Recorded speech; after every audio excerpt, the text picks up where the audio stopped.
السلام عليكم ورحمة الله وبركاته. maanta casharkeena cashar fudud weeye waxa weeye casharkeena qaabkee baan whatsappka ugu diri karaa locationkayga ama booskaan joogo qofka saaxiibkayga ii soo socdo aysan garanayn booska aan joogo oo google map loo isticmaali karaa. whatsappkaan galayaa.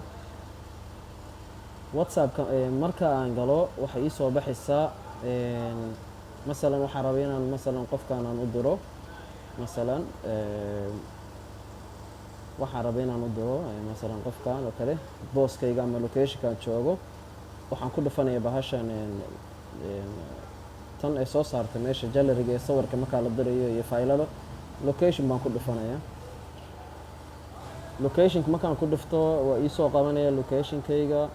markuu ii soo qabsado waxaan dhahayaa send current location ama meesha aan joogo haddeer, yacni tan aan ku dhufanayaa kabacdi meesha aan joogo buu i keenayaa.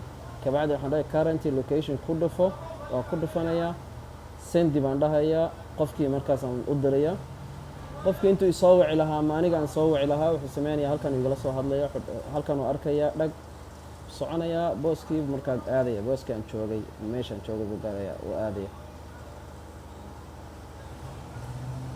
aad baa u mahadsantihiin, shukran.